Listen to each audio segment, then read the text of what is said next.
দুরন্তের হইচইয়ের গল্প পাঠের আসরে সবাইকে স্বাগত। আজকের গল্প তারাপদ রায়ের চতুরঙ্গ।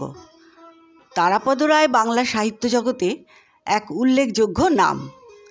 অধুনা বাংলাদেশে 1936 সালে তার জন্ম। কর্মসূত্রে উনি ছিলেন কলকাতার পশ্চিমবঙ্গ সরকারের একজন কর্মী। উনি 2007 সালে কলকাতায় প্রয়াত হন। তিনি একাধারে কবি, সাহিত্যিক, প্রাবন্ধিক এবং রম্য রচনার লেখক। তবে সাধারণ পাঠকের কাছে উনি বেশি পরিচিত তার ব্যঙ্গাত্মক ও হাস্যরসে পূর্ণ লেখাগুলির জন্য। চারাবাড়ি পোড়াবাড়ি উপন্যাসটি তার অন্যতম সাহিত্য সৃষ্টি। তার কলমের জাদুতে জীবনের অতি তুচ্ছ ঘটনাও হালকা হাসির মোড়ক নিয়ে অসামান্য রূপে সুখপাঠ্য হয়ে উঠত। তাহলে এসো তারাপদ রায়ের লেখা এমনই একটা মজার গল্প চতুরঙ্গ পড়ে শোনাই। আমার জীবনে ভীষণ সমস্যা দেখা দিয়েছে। আমি একটা লোকের হাত কিছুতেই এড়াতে পারছি না, অথচ লোকটা আমার কেউ নয়, আত্মীয় নয়, বন্ধু নয়, কখনো কিছু ছিলও না। এই লোকটার কাছে আমার কোনো ধার দেনা নেই, লোকটারও নেই আমার কাছে। ধারের কথাই বলি, একবার এক কাবুলি ভদ্রলোকের কাছ থেকে কিছু টাকা নিয়েছিলাম, কিন্তু তিনিও আমার পিছনে এমন করে লাগেননি। উত্তম অন্ন ছাড়া এভাবে পিছনে লেগে থাকতে পারে ইন্স্যুরেন্সের দালাল, বিয়ের ঘটক কিংবা পুলিশের ফেউ। কিন্তু এই লোকটা আমার সম্মুখে এক এক সময় এক এক ছদ্মবেশে দেখা দিচ্ছে। আজ পর্যন্ত কোনো ইন্স্যুরেন্সের দালাল ছদ্মবেশে আক্রমণ করেছে বলে শুনিনি। অনেক আত্মীয় কিংবা বন্ধুর বেশে আসে বটে, একেবারে ছদ্মবেশী দালাল যতদূর মনে হয় অসম্ভব। আর বিয়ের ঘটক, কিন্তু বিয়ের ঘটক আমার কি করবে? গৃহে আমার নবীনা স্ত্রী, দুর্দান্ত পুত্র। হিন্দু কোর্ট বিল পাশ হওয়ার পরে কি আর বিয়ের ঘটকেরা বিবাহিত ব্যক্তির অনুসরণ করে? তাহলে বাকি থাকে পুলিশের স্পাই। পুলিশ কী জন্যে? আমি অতি নিরীহ সাদাসিধে মানুষ। সজনের ডাঁটা চুষে, বউয়ের শাড়ি ইস্ত্রি করে, গলা ব্যথা হলে নুন জল দিয়ে গার্গেল করে নেহাত গোবেচারার মতো বেঁচে আছি। কোনো বেআইনি কিছু করি এমন সাহসই নেই। একবার এক অন্ধ ভিখিরির থালায় একটা অচল সিকি দিয়ে 20 পয়সা তুলে নিয়েছিলাম। জ্ঞান তো এই হলো সবচেয়ে বড় পাপ কাজ, কিন্তু সেই জন্য পুলিশ আমাকে ওয়াচ করতে যাবে কেন? কিছুই বুঝে উঠতে পারছি না। এ বড়ই বিপদ হয়েছে আমার। লোকটাকে প্রথম দেখি হাজরা পার্কের সামনে। একটু আগে বলেছি আমার একটি পুত্র সন্তান আছে।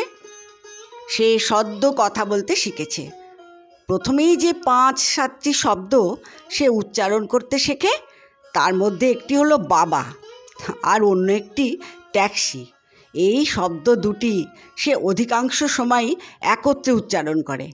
বাবা ট্যাক্সি, তার এই শব্দ দুটির একত্রে মানে হলো বাবা ট্যাক্সি এনে চড়াও অথবা বাবা ট্যাক্সি হও। আমি গরিব মানুষ, সদা সর্বদা ছেলেকে ট্যাক্সি চড়াতে পারি না, তাই নিজেকেই ট্যাক্সি হতে হয়।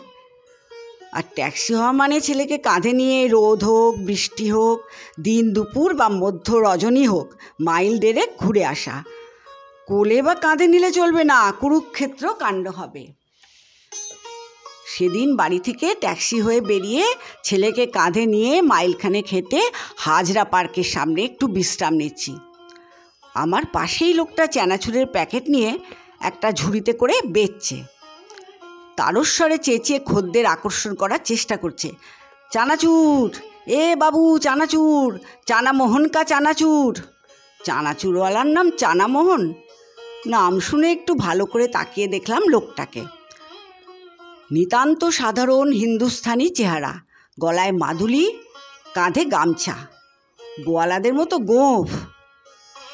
খাবো মনে করে 1 প্যাকেট চানাচুরও কিনে ফেললাম, কিন্তু ছেলেটা খেতে দিল না। কখন কাঁধের ওপর থেকে চিলের মতো ছো মেরে ছিনিয়ে নিয়ে নিজেই কুড়মুড় করে খেতে লাগলো। পরের দিন সন্ধেবেলা অফিস থেকে ফিরছি, মোড়ের মাথায় বাস থেকে নামতেই নামলো তুমুল বৃষ্টি। তাড়াতাড়ি একটা গাড়ি বারান্দার নিচে ছুটে গিয়ে আশ্রয় নিলাম। বৃষ্টির জন্য গাড়ি বারান্দাটার নিচে খুব ভিড় হয়ে গেল। একটু পরে দেখি সেই ভিড়ের মধ্যে হাজরা পার্কের সামনের সেই চানামোহন ঘুগনি বেচছে। দুদিন আগে এই লোকটা চানাচুর বেচছিল, এখন ঘুগনি বেচছে। সে যাই হোক, আমিও 10 পয়সার ঘুগনি কিনে খেলাম। এই পর্যন্ত ভালোই ছিল। চানাচুরওয়ালার ঘুগনিওয়ালা হতে আপত্তি নেই, যদিও আমার মনে খটকা লেগেছিল ব্যাপারটায়, কেননা এমন তো খুব বেশি দেখি না। পরের দিনই রবিবার, সকালবেলায় বাসায় বসে আছি। আমার স্ত্রী এসে বললেন, রাস্তা দিয়ে রং মিস্ত্রি যাচ্ছে, ডাকবো? বাড়িতে কয়েকটা জানলা দরজা বহুদিন হলো ফেটে চটে আছে, রং করানোর দরকার। বললাম, ডাকো। রং মিস্ত্রি আসতে দেখি চানামোহন, সেই গোপ, সেই মাদুলি, সেই কাঁধে গামছা। তাকে দেখে অবাক হলাম, কিন্তু সে আমাকে চিনতে পারলো কিনা কে জানে। সন্দেহ নিরসন করার জন্য প্রথমেই জিজ্ঞাসা করলাম, কি নাম তোমার? লোকটা গোফের ফাঁকে মৃদু হেসে বলল, ফাগুলাল। এই যে চানামোহন, সে বিষয়ে আমার কোনো সন্দেহ নেই, কিন্তু এখন বলছে ফাগুলাল। তার উপরে প্রথমে চানাচুরওয়ালা, তারপরে ঘুগনিওয়ালা এবং একেবারে রং মিস্ত্রি, পুরো ব্যাপারটাই সন্দেহজনক। তবু যতই সন্দেহ বা দুশ্চিন্তা হোক না কেন, রং মিস্ত্রিকে সামনে দাঁড় করিয়ে রেখে এত কথা ভাববার অবসর নেই। সুতরাং দাম দর ঠিক করে ফাগুলালকে জানলা রং করতে বলা হলো। রং লাগানোর জন্য ফাগুলাল পুরনো কাপড় চাইল। আমার স্ত্রী একটা পুরনো ধুতি থেকে প্রায় অর্ধেক ছিঁড়ে তাকে দিল। রং লাগাতে লাগলো ফাগুলাল। একটা টিনের ছোট থালায় করে রং নিয়ে এসেছে, একেবারে তৈরি রং। সেই রং ছেঁড়া ধুতির টুকরো দিয়ে ঘষে ঘষে জানলায় লাগালো। আমি এক মুহূর্ত তাকে চোখে আড়াল করলাম না, ঠায়ে সামনে দাঁড়িয়ে রইলাম, কেননা এর কি মতলব কিছুই যে বোঝা যাচ্ছে না। ভালোই রং করলো কিন্তু ফাগুলাল। রং করে টাকা পয়সা নিয়ে সেলাম করে চলে গেল। এরও কয়েকদিন পরে আবার একদিন আমি ট্যাক্সি হয়ে বেরিয়েছি, কাঁধে পুত্র, তবে সঙ্গে সেদিন স্ত্রীও আছেন। যেতে যেতে হঠাৎ আমার স্ত্রী থমকে দাঁড়ালেন, এই দেখো আমাদের সেই রং মিস্ত্রি, এখানে কি সুন্দর বাটিকের ব্লাউজ পিস বেচছে। সত্যি সেই লোকটা, গলায় মাদুলি, কাঁধে গামছা, গোয়ালাদের মতো গোঁফ, সহস্র বদনে কয়েকটা বাটিকের ছাপা ব্লাউজ পিস দিয়ে দাঁড়িয়ে আছে। লোকটার গোফের ফাঁকের ওই হাসি আমার আরও রহস্যময় মনে হলো। পুরো ব্যাপারটার মধ্যে যে একটা বিরাট চক্রান্ত বা ষড়যন্ত্র বা ওই জাতীয় কিছুর আভাস রয়েছে। আমার পক্ষে আর নিজেকে দমন করা সম্ভব হলো না। আমি স্পষ্টই লোকটাকে জিজ্ঞাসা করলাম, তুমি কি এই 2 দিন আগে আমাদের বাড়িতে জানলা রং করতে গিয়েছিলে না? লোকটা নির্বিকারভাবে বলল, তা হবে। আমি আরও উত্তেজিত হয়ে বললাম, তোমার নাম কি? লোকটা আরও নির্বিকারভাবে জানালো, বেনারসি প্রসাদ। সর্বনাশ, ফাগুলাল আবার বেনারসি প্রসাদ হয়ে গেল। এই রহস্যের সমাধান আমাকে করতেই হবে। আমার কেমন যেন রোগ চেপে গেল। ইতিমধ্যে লোকটার হাতে যে 2-3টে ব্লাউজের পিস ছিল, একটি বাদে সবই বিক্রি হয়ে গেছে। শেষ ব্লাউজ পিসটিকে আমার স্ত্রী ছাড়লেন না, নিজেই কিনে নিলেন। এইবার লোকটা ফাঁকা। আমি সুযোগ ছাড়লাম না। ছেলে কাঁধে নিয়ে লোকটার পিছে পিছে হাঁটতে লাগলাম। একটু পরে হাঁটা থামিয়ে লোকটা একটু বিব্রত হয়ে জিজ্ঞেস করলো, কি ব্যাপার বাবু? আমি জিজ্ঞাসা করলাম, এখন তো বাটিকের ব্লাউজ পিস বেচলে, এরপর কি করবে? লোকটা বলল, আর নেই, সব শেষ হয়ে গেছে। আবার যদি করতে হয় তবে চানাচুর থেকেই আরম্ভ করতে হবে। মানে? আমার ভ্রুকুঞ্চনের জটিলতা দেখে লোকটা একটু প্রাঞ্জল হলো। আমাকে আর কষ্ট করে প্রশ্ন করতে হলো না। লোকটাই বুঝিয়ে বলল, প্রথমে চানাচুর বেচছিলাম, এমন সময় জোর বৃষ্টি এসে সব ভিজিয়ে দিল, তখন কি আর করব, সব ঘুগনি হিসেবে বেচে দিলাম। আমি রুদ্ধ নিঃশ্বাসে শুনছিলাম। বললাম, তারপর আর কি? লোকটা বলে চলল, ঘুগনি বেচবার পর যেটুকু লেগে রইল থালায়, ওই তেল, মশলা, ডালের গুঁড়ো মতো কাদা কাদা, সেটা নষ্ট করে লাভ কি? একটা কৌটোয় ভরে পরের দিন ওইগুলো নিয়ে বেরিয়ে পড়লাম রং মিস্ত্রি হয়ে। আপনার বাড়িতেই তো রং করে দিয়ে এলাম। বিস্ময়ে বিস্ফারিত হয়ে উঠল আমার চোখ। কিন্তু বেশি বিস্মিত হবার আর সময় নেই। কাঁধের উপর ছেলে ততক্ষণে চঞ্চল হয়ে উঠেছে। তদুপরি স্ত্রীকেও কাছাকাছি দেখছি না। তিনি যে ইতিমধ্যে কোথায় গেলেন। যাই হোক, আমার আর একটি প্রশ্নই বাকি ছিল। এইবার জিজ্ঞেস করলাম, ওই বাটিকের ছাপা কাপড় কোথায় পেলে? লোকটা হাসলো। কোথায় আর পাবো, আপনারাই তো দিলেন।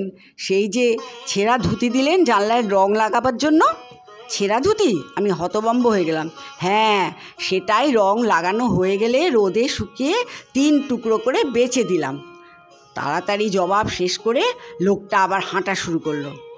আমাকেও ফিরতে হবে, কিন্তু কি একটা খটকা যেন রয়ে গেল কোথায়।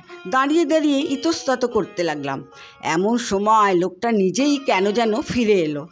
এসে আমাকে বলল, দেখুন বাপু, আমার নাম বেনারসি প্রসাদ নয়, আসলে আমার নাম ভজুয়া। এই স্বীকারোক্তিতে আমি অবাক হলাম। বললাম, তাহলে বেনারসি প্রসাদ বললে কেন? লোকটা হেসে বলল, তখন কাপড় বেচছিলাম কি না। এইবার আমার সব স্পষ্ট হয়ে গেল। যখন কাপড় বেচে তখন বেনারসি প্রসাদ, যখন রং লাগায় তখন ফাগুলাল, আর যখন চানাচুর বেচে তখন চানামোহন, যখন ঘুগনি বেচে তখন কি জানি, নাই বা জানলাম। আমার আর জানবার প্রয়োজন নেই। দূরে ভজুয়া হেঁটে যাচ্ছে। ভজুয়া মানে বেনারসি প্রসাদ, মানে ফাগুলাল, মানে চানামোহন। আমি আবিষ্টের মতো, অভিভূতর মতো তার চলার দিকে তাকিয়ে রইলাম। শেষ হলো গল্প পাঠ। তোমরা সবাই ভালো থেকো, আনন্দে থেকো।